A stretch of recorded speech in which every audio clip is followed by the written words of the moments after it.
You know what time it is? It's boss battle time. Boss battle time! I don't remember this guy's name. I hope they show his name. The voodoo guy. Oh, so flashy. I don't understand why he had to be flickery. Ah! Masked Jungle Warrior! Odolwa. Odolwa! Even the music is really... Nah! What a jerk. Flying sword leap. If you get too close... Straight to the face. As annoying as this guy is, the cool thing is when you get in range, if he's just like swiping his sword around and you're in range, it's gonna slice you. And I thought that was smart. Yeah, no, I like that a lot. Because in a real battle, if you get too close to the sword like that, of course it's gonna fucking hit you. Yeah, I mean, if you're tapped by a real sword, it's probably not gonna really hurt you. Most swords aren't even kept sharp enough to like cut you from touching. Most of the damage comes from the thrust or the slash, because then there's a lot of force behind it. But yeah, like, as far as boss design goes in a game, like, I think that's great. I see absolutely no reason why it shouldn't hurt you. Yeah. Especially if his animation just like has it, you know, dangling around too. God, I hate these guys. Now you don't have any fairies, do you? Nope. So you're gonna have to play it careful. There are bombs that you could use to kill all of those guys. Yeah!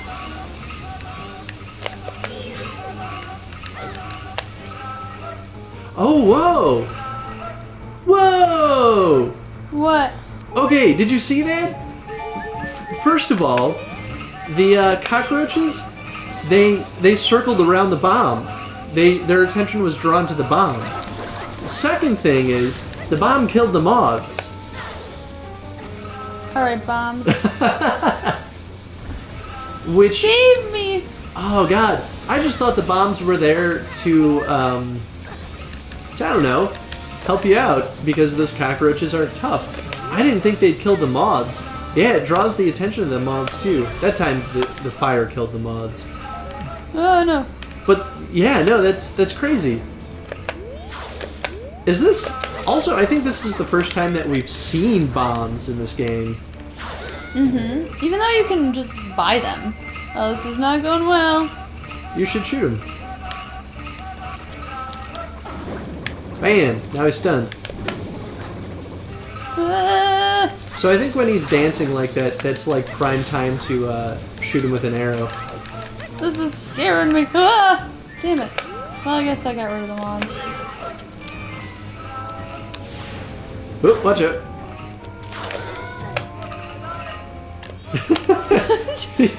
Goofy ass dance. It's so... This is definitely one of the goofiest of the bosses.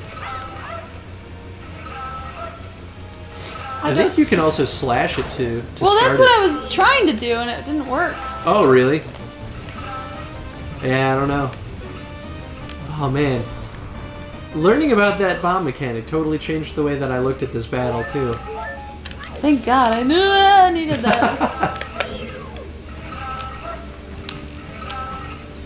The one thing that I still don't quite know is what you're expected to do with the Deku flower in the center of the room. That's the one thing I don't know. Because during this battle, there's, as far as I know, there's no reason to turn into the Deku form other than using that flower.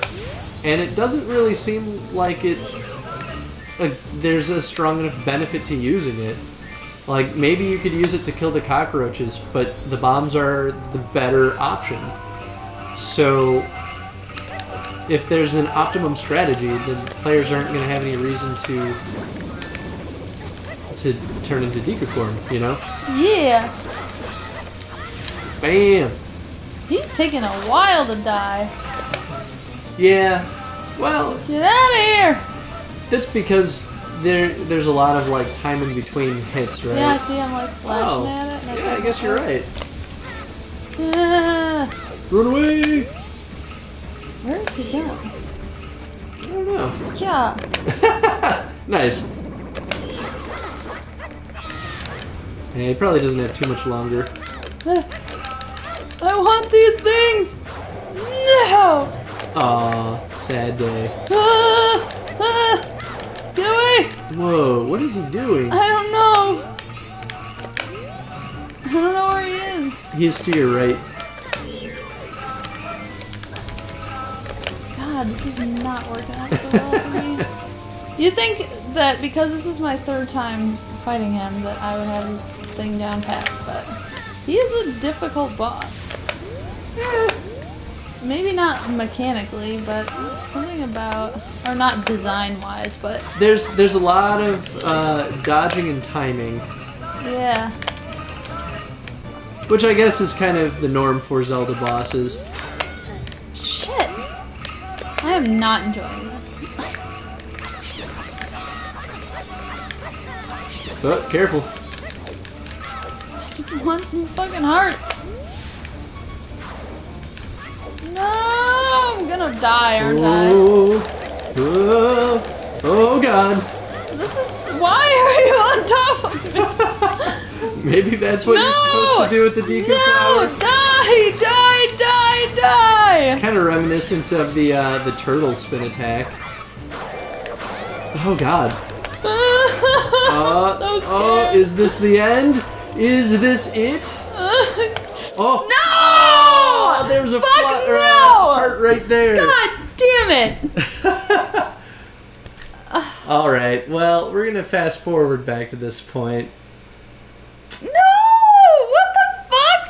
Am I at the beginning of this temple again? Yeah, but you still have everything. Oh my god! All right. We'll see you back at the boss. Damn it! Why did I didn't mean to get that fairy. On the plus side, now we can talk about the consequences of death in this game. Yay! And we're back. We were just talking about playing games retrospectively, like I'm doing with this one.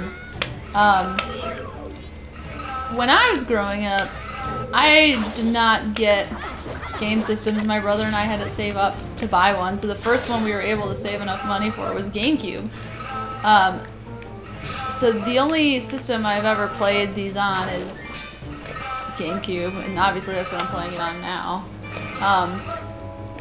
But even then, this is an N64 game too. Yeah. So. But I'm more familiar with the controls of a modern Zelda game, or I guess not even the controls, but like the feel of the game, as some would call sticky friction, I guess, is a term. But the way that this game feels and the way that you use attacks is different. And so I'm thinking, and I want to act like I would act in a game like Twilight Princess or Skyward Sword, where I use certain dodge moves or have an effective shield. Yeah, the maneuvering and the way it feels doesn't work as well. Did you kill him? What the hell? Oh wow. I guess he retained the damage from the previous battle? I mean, I'm not gonna complain. Or he just is super weak to bombs. Okay, well, continue what you're saying. I'm just shocked. I'm shocked too. What? But in this game, I can't do my normal moves because they're not as effective. Like rolling to the side, he doesn't go as far and he's not as fast.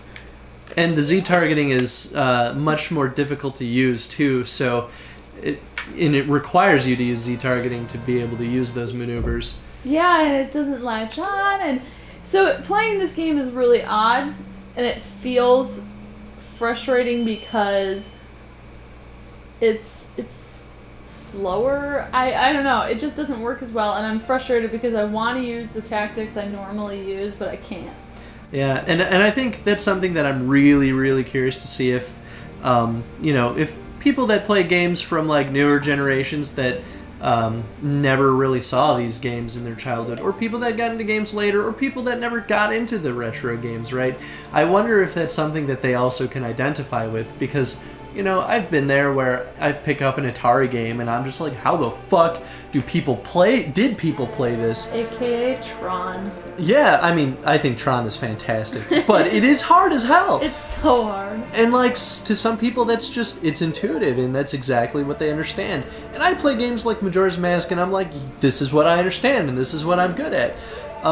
And I almost wonder if those other types of people that play games feel the same way about games like Majora's Mask, where, you know, they never got used to games like Majora's Mask. So when they go back and play those games, or if they go and pick up those games finally, you know, if they have similar feelings. Because it is. You're telling the truth, right? Like, it is clunky, and if you're not used to it, you really feel it. Mm-hmm. I definitely feel it. I'm more used to the fluid modern things.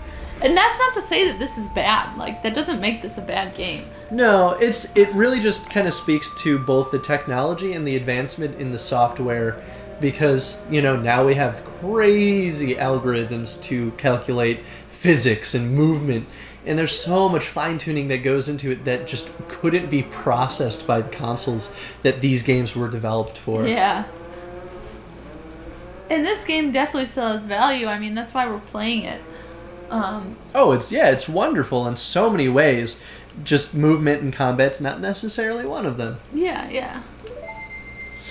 But it set the groundwork for wonderful game mechanics, even still. Like, without this kind of game, the newer, more sensitive, more fluid things wouldn't exist either, so. Yeah. On another note, it was very interesting to see what the consequences of death were for this game, because it had been a long time since I've played this, so I actually didn't know what to expect what would happen when we died during the first boss battle, or first attempt at the boss battle. But the consequences were basically nothing. It was lost time, I guess. Yeah. But we started back at the beginning of the temple with full life and still had everything that we had collected up to that point. So I thought that was very interesting, because all we needed to do was waltz back to the boss and fight him again. Yeah. Which, I guess, the consequence of lost time is sufficient. I don't feel as though there should have been greater consequences. Yeah. In fact, I'm really happy that we weren't just presented with a game over screen and had to restart the game.